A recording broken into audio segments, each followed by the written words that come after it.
Hi, this is Katie. So in today's video, I'm going to be talking about mental health. A lot of you guys know that I have had mental health struggles since I was 19, so for about 15 years now. And I like to make videos every couple months, kind of just discussing what I'm going through, talk about, either some coping skills or some of my struggles, or even some of the things that I've learned throughout my mental health journey. And so I do this video to share with you guys. I don't do it for sympathy or for advice or anything like that. I just do it to share and hopefully connect with you guys a little bit more, because I know a lot of you guys struggle too. And I think it's a really important topic to talk about because a lot of people struggle with this, and it does not make us wrong or bad or stupid. It just means that we have different struggles that we have to learn how to work through and live with and work on. And so I like to do these videos to just really connect with you guys in that way. And so today's video is just going to be an update. And so if you're interested in the mental health topic, I would love to have you watch this video. And I also would love to have you subscribe to my channel. I do lifestyle videos, travel videos, mental health and stuff like that. And so I'd really love to have you subscribed. But yeah, without further ado, let's get into this video. So a lot of you guys know that I've struggled with, I've never told you my actual diagnoses, but some of the symptoms that I struggle with are severe depression, severe anxiety. I also have OCD. That is one of my actual diagnoses. So I have OCD. I have overwhelming negative thoughts. I have very severe abandonment issues. I had childhood trauma. I very often think that I'm unlovable and not good enough and not worth anything. I have a lot of those thoughts, and a lot of you guys, if you've been watching my channel for a while, know those things already. And lately, it's been really weird. Lately, I would say the last 6-ish months or so, my personal life, things that have been going on circumstantially or in my head, have gotten a lot worse and also semi easier at the same time, which is super weird. But I think the reasoning of that is that some of the things that got so bad in my life, again, some circumstantially, some in my brain and how my brain is just kind of going and my thoughts and stuff, some of them have been getting so bad that it almost has forced me into realizing what I can control, what I can't control, and what I need to give to God. And while I still put action into my life, let God lead, which I do think is basically everything, but I've been getting more clarity on that kind of stuff, and what to focus on and what not to focus on, and things that involve other people. It's like, okay, as much as I might be able to help someone and offer help, I can't control the other person. I can't control their actions. So if it's something relational, I could only really control my reactions and how I act towards them or towards the friendship or whatever. And I feel within a lot of this, again, super difficulty with that level of clarity, I have been changing what I want my life to be. I want my life to be different. And so I've been praying a lot, very intensely throughout a lot of the day. Even, God, please just show me what you want me to be doing. Show me where you want me to go, who you want me to be friends with, who you don't want me to be friends with, what you want me to get rid of in my life, what you want me to add or to keep or to cherish in my life. Please show me. And I think some people who don't really understand prayer might see that as me just not taking responsibility and just being like, oh, God, take care of it. That's not what prayer is. I believe that prayer is praying these things so God can give me the clarity so that I can put the action into it. So if I talk about prayer and you guys don't believe in that, I totally understand. We're all different. I hope that you can see it as kind of seeking the truth and seeing what's truly best for me, but also for literally all of mankind, for what I can do best for whoever I can reach in humanity, for the greater good. And so it's more, I want to be able to see what I can do best, what I'm supposed to be doing here, how to use the gifts that I have, that again, I believe God gave me, but how to use those gifts to help the greater good. And it's been, again, really hard and really confusing and hard to decipher even sometimes what God is saying versus what I am just thinking or what society is saying, because our society is so loud nowadays. It's so loud nowadays with societal opinions, and sometimes it's really hard to understand that societal opinions are not always God's opinions. Honestly, in my personal opinion, a lot of societal opinions are not God's opinions, because a lot of society tells you to be selfish and to do things just for yourself and the you do you and all that stuff, when I think that we can do more and do better if we're thinking about the greater good. It doesn't mean completely forget about ourselves and not take care of ourselves, but we can do that while thinking of the greater good. And that's drastically different than being selfish. But I just think that it's really important to figure out clarity, to figure out what is best, what's not, what you can control, what you can't. Because I don't even know if I've ever called myself this, but I'm kind of a control freak. I have a very hard time delegating things. I have a very hard time letting go of things. I have a very hard time not putting a lot of effort into something, you know? Like if I date someone for a few weeks and they decide to break up with me, my initial reaction is, no, what can we do to fix this? I have a very hard time just kind of giving up on stuff. I always really want to like work on things and work things through and learn. And sometimes that's not the best option. Sometimes it is. Sometimes it's definitely not.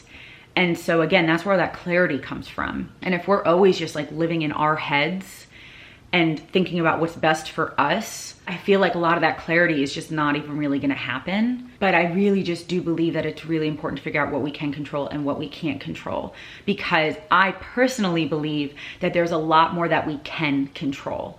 I think sometimes it's just easier to say that we can't control it so that we don't have to take responsibility for it. But in reality, we can control it. It just might be hard work, and it might take time, and it might take vulnerability, and it might take you having to admit when you mess up or that you did something wrong to see how you can work through it. And it takes, you know, change and effort. And a lot of people don't want to put in time or effort into things. And so they just kind of say, oh, well, I can't change that. So when, again, sometimes it's true, but I think sometimes it's not true. I think there are more things that we can at least put effort in to see. I'm not saying we can control, like, I want that flower to grow and then tomorrow it'll grow. But I mean, if I want that flower to grow, I'm going to, first of all, plant it, then I'm gonna water it, then I'm gonna make sure it has, you know, I'm going to nurture it, I'm gonna take care of it, I'm gonna put the effort into it to see if it works. Because even if you can't change something overnight, a lot of things you can put effort into changing.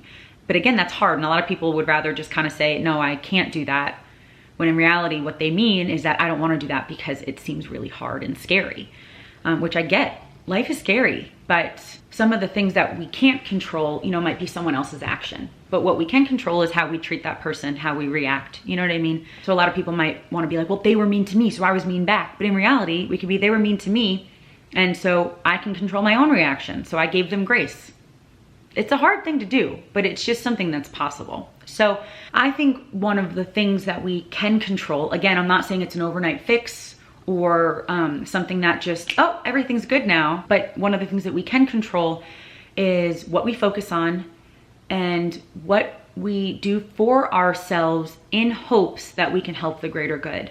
And one of the things that I have decided to take a little bit more control of is getting help for my mental health. And so I did recently sign up for therapy. A lot of you guys know, if you've been watching my channel for a while, that I've had a very up and down relationship with therapy. I've seen a lot of therapists for the past 15 years, and some of them helped a little bit or gave me advice that I do still use now, but some of them I just felt like we did not click, and or they gave me advice that I really don't believe in and stuff like that. And so sometimes when that happens, when you have a negative experience, it can make it harder to want to try again or to keep going. But I firmly believe, especially in something like therapy, if you can find the right person and if you can really go into it allowing yourself to be vulnerable, allowing yourself to receive help, that it can work, that it definitely can. And by work, I mean help. I mean, even if you learn a coping strategy, even if you have someone just listen to you with like a kind heart, you know, I think sometimes that can help. And so I did recently start therapy, and I actually started online therapy with Betterhelp. And so a lot of you guys know what Betterhelp is. It's an online therapy platform. And when you sign up, they match you with a counselor. You can have an appointment within the first, I think, like 2 days. So you can get an appointment very, very quickly. And one of my favorite features about it is that they have options to either have a live chat, a phone call, or FaceTime, basically like a video chat. One of the reasons that I wanted to start therapy, again, was not necessarily just for advice and coping skills and stuff like that, which are super helpful, but not just that. I honestly really wanted to start again because I have a lot of issues feeling like people don't care about me, or people don't hear me, or people don't want to listen to me, or people aren't on my side. And this woman who's my therapist, every time we speak, I feel like she's on my side. You know, when I say that something bad happened or that I had a bad day or that that I'm hurt about something, she'll respond, I'm sorry, that sounds so hard, you know? And sometimes hearing something like that from, you know, especially someone who's like a professional can just help a little bit. Like, oh, okay, like someone understands that what I'm saying is hard. You know, they're not negating my feelings, you know? So it has been really nice to talk to her and to start therapy again. Again, I've had very up and down relationship with therapy, but this time around so far, it has been really, really nice and really helpful. And so if you are kind of dealing with that right now, where you're kind of confused or you're feeling extra depressed or anxious and you kind of want help, but you don't really know where to start, I really would suggest Betterhelp. I think they have like 15,000 counselors all worldwide. And I think there are about 1 million people right now who have signed up for Betterhelp. And so I would like to thank Betterhelp for sponsoring this video. And also, if you are interested in signing up and trying out Betterhelp for yourself, I do have the link in my bio, but it's betterhelp.com, and it's Betterhelp, BETTERHELP, betterhelp.com/KDC, and that'll get you 10% off your first month, which will be helpful. So they also have financial aid, by the way. Already it is a little less expensive than going to in-person therapy, but they do have financial aid if that's something that you also wanted to look into. Yeah, so I think it could just be a really good resource. And you know, another thing that I believe, which I'm not sure if this is a common belief or not, but it's what I believe that while you're working on yourself, so say that you're in therapy, say that you might be on medication, say that you are changing your lifestyle, you know, if you're doing a bunch of really awesome steps to get to where you want to be, I think it's so important to not only love yourself where you are now while striving to be who you want to be. And that could be even if it's not mental health, that could be within a business or a relationship or anything. Love yourself where you are now while you're striving to do more or be more or learn more or anything, you know? I also think it's important, this is the part that I'm not sure it's like a widespread idea. I think it's also really important to learn how to live with who you are right now and learn how to appreciate who you are right now. So not to get complacent or just, oh yeah, whatever, but to honor yourself and to not see yourself as broken, to not see yourself as something that needs to be fixed before you're loved, or needs to be fixed before you get that dream job, or before you go to college, or before, you know, anyone might want to marry you. I personally think that that's such an unhealthy way to look at it, because I think if you see yourself as someone who is lovable and worthy now while working on just becoming more of who you want to be and lessening the parts of you that hurt and that hurt others, I think that that's healthy. But part of that does include knowing and believing that you're worthy now, that you're worth love now, that you're worth respect and kindness now. I think that when people see it as when, then, I think that sets you up for failure. I personally do. There are certain things, of course, that take time. You know, when I raise $1,000, then I will go on this trip or whatever. That's different. That's not what I'm talking about. I'm talking about the internal stuff and the mental health stuff. I don't think it's when I'm not depressed anymore, maybe someone will love me. I don't believe in that. I don't believe in that at all. And you know what?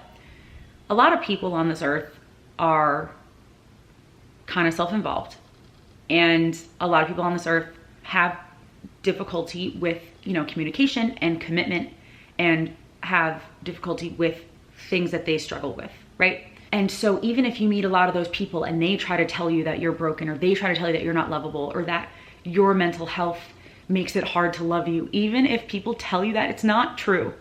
That's their issue. That is not you. And so again, while working on things, because yeah, there might be things that you do that push people away or that hurt you. And I do think it is good to work on those things, 100%. But I don't think that that means that you're not lovable now. And honestly, if we're seeking that love from other people, if we're seeking praise, if we're seeking compliments from other people, it's not gonna work as well as if we actually believe it ourselves. And that's so hard. And I think some people might see that as cocky or selfish or egotistical, but I think that if you do it in a loving way, that it's not. I think if you do it in a loving way, that it's important. I think it's important to be like, I love myself and I am worth love. And here's some of the things that I like about myself. And you know what? Not everyone's gonna see those things. Not everyone's gonna see those things. I've had a lot of breakups, and some of those are just, people that I decide that it's not a good fit, but sometimes it is that I, have an anxiety attack and the person gets scared and runs away, and it's so easy to think that that means that we're not lovable. But I personally believe that if we are just seeking other people's approval, that it really just means that we need to work on loving ourselves. And it's so hard. That's why we seek when other people say that we're beautiful, or that we're smart, or that we're funny, or that we're worth loving. We seek that from other people. Even if it's not romantic, we seek that from other people. But the thing is, we can hear it from people all the time, and it won't actually click unless we believe it ourselves. And then if we believe it ourselves, we won't need it from other people. It might still be nice to hear, yes. But if you're living for that, then I think that means that it might be healthier and helpful to work on figuring out how to love and appreciate yourself, and to understand that your self-worth does not come from that. I believe it comes from God, but even if you don't believe in a religion, that your self-worth still cannot come from external factors that could disappear. Because then what happens if you put all your self-worth into a guy that you've been dating for 2 weeks, who doesn't even want to be your boyfriend, but you put your self-worth into him and all the nice things he says to you? What if he leaves in a week? Then what? Your self-worth's gone. So I think it's okay to want to hear those nice things. I think it's okay to want to rely on someone and want to love someone. Yes, those things are totally okay. But to put your full self-worth into someone, that's never gonna work out in the end, because they could leave, or one fight could have you crumble. But if we put it into God, the greater good, God's never gonna leave us. God's never gonna abandon us. He does not think that we need to get better before we're lovable. He thinks we're lovable now. And I know that we're all lovable now. And again, even if it's not from other people, it's from God and it's from ourselves. And that's a hard thing, because so many of us seek external validation, but we need to validate ourselves. So then the external validation is just a nice little cherry on top, but it's not the reason we're living. And again, there's a lot of things that people think that they can't control, but in reality, they're just hard. And so loving yourself is hard, especially if you never did. I don't think I ever really cared much about myself until maybe about a year ago, when I started to really start thinking about, no, well, maybe I am worth loving, even if I have anxiety attacks, or even if I try to push people away, or even if I, get angry or something. And yeah, maybe if people leave, I'm still lovable by God. And maybe me wanting all of my validation from external sources, all of it. Again, sometimes it's nice to hear, for sure. But if that's where your self-worth comes from, it's never gonna be fully filled, because it's coming from another person, and every person is flawed. And also, people can lie and people can disappear. And so I think we need to get it from God, and we need to get it from within ourselves. And so again, it's hard. It is one of those things that's hard, but doable. A lot of you guys know that I always talk about how a lot of the things that are worth it in life are gonna be difficult. They're gonna take effort, they're gonna take time, they're gonna take energy. And again, that's why so many people try to act like they can't do them. Like they can't do them, that it's not under their control. It's because they're really hard. And a lot of people like to make excuses for other people who have reached whatever the goal is. They like to make excuses, when in reality, it was no, that person just put in the work 99% of the time. It's no, that they actually just put the work and the time in, But it's easier to make excuses. It's easier to throw, oh, they're just lucky, or they don't have a life as hard as mine, so that means that that's my excuse to not even put any effort into it. I'm not saying that any of these changes are overnight changes, but I also really believe in the saying, an overnight success could take 10 years. Success could take a long time. That's why a lot of people give up and then make the excuse that they can't do it, when in reality, maybe they just didn't put enough time into it, or enough effort, or enough focus. I think it's all about focus. I think that changing your perspective and changing your focus and changing why you do something, figuring out why you did something in the first place, and then changing that why to something healthier is difficult, super hard, but super important if you really want to be a really good version of yourself. I think it's really, really important. And so I do think that one of the things is learning how to be kind to yourself, learning how to love yourself, learning how to give grace to yourself. I asked on Instagram recently, what's something that you like about yourself? Because we can be going through life right now thinking that we're not lovable, that we're not good enough, that we're not worthy. But I think one of the things that we can do is focus on one thing that we like about ourselves. And so I asked on Instagram the other day for you guys to give me answers, just so I could see what you guys are liking about yourself, because I love doing that, but also to switch your brain into thinking about one good thing about yourself. I would love it if in the comments you would write something that you like about yourself. And I know that that's going to be really, really hard for some people, but I know that there's something in you that you like about yourself. And it might seem small to you. I think one of the responses that I got a few weeks ago on Instagram was that they can hit a high note in a song. And I think even when she said, she's like, oh, this might sound silly or something like that. And it's like, no, that's not silly. That is something that you're noticing about yourself that's good. And so I would love for you guys in the comments to just write something, or write a couple things if you want to, that you like about yourself. And I almost even would say, even if it makes you feel a little uncomfortable, I hope that you still do it anyway, because it can switch your own focus. And I would love to read them. I would love to read them. But it could switch your focus to, okay, let's think of something good, positive. So I would love to hear something that you like about yourself in the comments. And I think that's gonna be it for this video. Thank you guys so much for watching and for being here with me. I really hope that you enjoyed this video, and I hope that it helped you think about some things, you know? So thank you so much for watching this video. I really hope that you are subscribed.